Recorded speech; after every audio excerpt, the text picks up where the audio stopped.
Hello friend, welcome to my channel Richa Kahani Sangrah. Please like, share and subscribe my channel.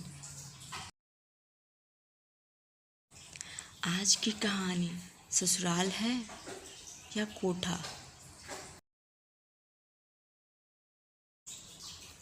थोड़े से समोसे, दो चार मिठाइयाँ, कभी कभी नए कपड़े, क्या ये चीज़ें किसी लड़की या औरत की इज्जत से बढ़कर है?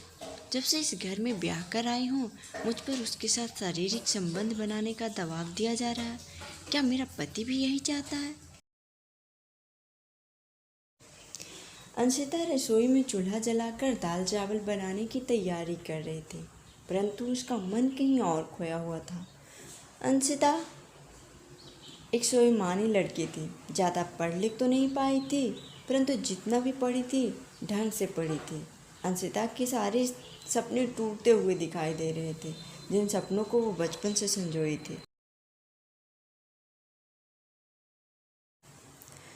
शादी होगी तो पति आंखों में पुतली की तरह संभाल कर रखेगा, सास बेटी की तरह, नंदे बहन की तरह। सब मानते तो थे, फिर भी मन बेचैन था। सबने एक ही राग अलाप रखी थी कि अंशिता उस लड़के साकेत के साथ सोए। उसके बड़े एहसान हैं हम पर। प्रतिदिन समोसे लाता है, मिठाई लाता है, फल भी, और कभी कभी कपड़े भी ला देता है सबका। घर के जरूरी सामान ला कर देता है, तो हर्ज क्या है सोने में?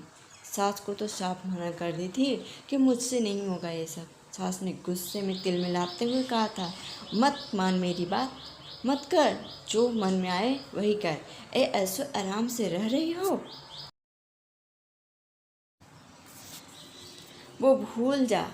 आज जो घर रखी लकड़ियां हैं जिससे चूल्हा जलाकर खाना बनाती हो, वो उसने ही खरीदे हैं। नहीं तो रोज़ बन जाकर लकड़ियां लाना पड़ता, तब पता चलता है। ये जो घर में रोज़ समोसे चाट पकौड़े खाने को देती हूँ, ये भी वही लाता है। माँ जी, क्या ये समोसे चाट पकौड़े जितनी ही मेरी इज्जत की कीमत है? अंशिता ने झल्लाते हुए अपने सास से पूछा। जब ऐसा है तो क्यों मंगवाती हो ये सब? तो तुम कमा कर लाओ, ये सब हम उससे मंगवाना बंद कर देंगे। मैं क्यों लाऊं? आपका बेटा कमाता तो है, वो लाएगा सब। जब आपको इतना खाने का मन होता है तो क्यों मेरा बेटा जो भी कमाता है खून पसीने का, वो सब मैं इन फालतू चीज़ों में बुड़ा दूं? खुशी से करो या गम से अंशता, करना तो तुझे ही पड़ेगा। क्यों करना पड़ेगा? मैं नहीं करूँगी, अपनी बेटी से करवाओ। क्यों? जो तुम खाई हो अभी तक, उसका तो तुम्हें ही भुगतना पड़ेगा ना। रही बात मेरी बेटी बनने की, तो वो तो करती ही है अपने हिस्से का। उसी के वजह से तो अभी तक घर चल रहा है। बन्नी क्या पूरे मोहल्ले की जवान बेटियां और बहुएं करती हैं। तू करेगी तो कोई नई बात नहीं होगी, इसलिए तैयार हो जा। मैंने कल रात को उसे बुलाया है, वो कब से परेशान कर रखा है कि शादी को 1 महीना होने को है। काकी, क्या तेरा बेटा पूरा गुलाब कुचल देगा तब मुझे सौंपेगी? तेरे नखरे के वजह से मुझे रोज़ सुनना पड़ता है उससे। अगर कल तू नहीं सोई ना उसके साथ तो ज़बरदस्ती सोएगा।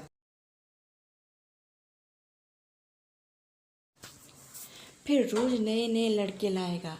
देखो, मैं मना नहीं कर सकती, मेरी भी आदत हो गई है मुफ्त की चीज़ें लेने की, और उसे भी रात रंगीन करने की। इसीलिए नखरे ना कर। और हाँ, मायके में कुछ बताने की ज़रूरत नहीं। अगर वो पूरे मोहल्ले की जवान बेहू बेटियों के साथ रात रंगीन कर सकता है, नए नए लड़कों को बुला सकता है, तो कितना खतरनाक इंसान होगा, समझ सकती हो ना? माँ बाप तुझे यहाँ से ले गए तो वो वापस तुझे अकेले नहीं लाएगा। तेरी बहन और भाभी को भी साथ ले आएगा। सास ने अच्छे से डराया, और तेरा पति भी कुछ नहीं करेगा, उसे सब पता है।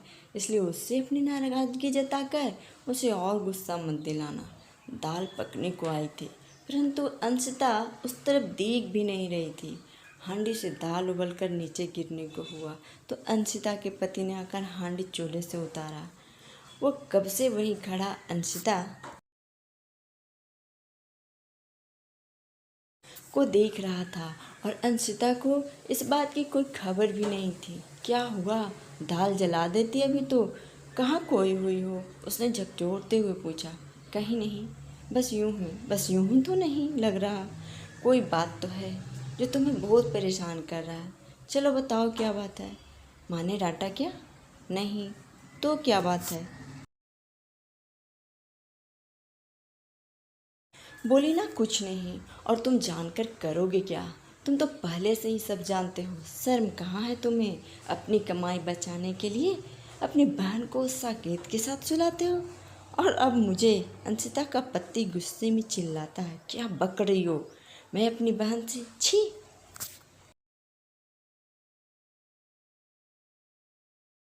पागल औरत।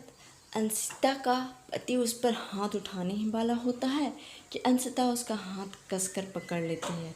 ये हाथ मुझ पर उठाने की जगह चूड़ियों से सजा लो। क्या बके जा रही हो? तुम्हें होश भी है? तुम मेरी बहन को बेश्या बोल रही हो। मैं क्या गलत बोल रही हूँ? तेरी माँ ने ही बताया है और मुझे भी करने को कहा है, नहीं तो जान से मार देगा वो मुझे।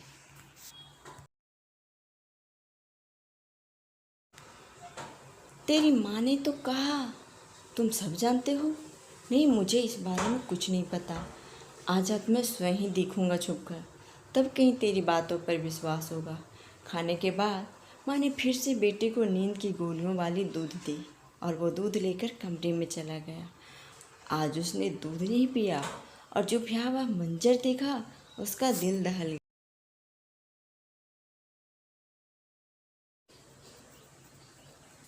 अपनी बहन को माँ के द्वारा दिया हुआ नर्क में तड़पते देख उसका खून खौल उठा। उसने साकेत को अधमरा कर कर के पीटा। घर की इज्जत नीलाम न हो इसलिए पुलिस को न बताया, परंतु साकेत को अच्छे से समझ आ गया कि अब खैर नहीं है। जीवित रहना है तो इस मोहल्ले में दोबारा कभी नहीं आना है। किसी को कुछ बोले बिना ही साकेत मोहल्ले में दोबारा नजर नहीं आया। लेकिन अंशिता के पति को अपनी माँ से घृणा हो गया। क्या मेरी कमाई कम थी? और पापा आप भी साथ दे रहे थे? छी, कैसे माँ बाप हैं आप दोनों। और पूरा मोहल्ला भी यही कह रहा था। छी छी। अब मैं यहाँ नहीं रह सकता। वो अंशिता और बहन के साथ हमेशा के लिए घर छोड़कर चला गया। अंशिता के विरोध करने से आज मोहल्ले की सभी बहू बेटियाँ सुरक्षित हो गईं। आपको हमारी कहानी कैसी लगी कमेंट में ज़रूर बताएं। धन्यवाद।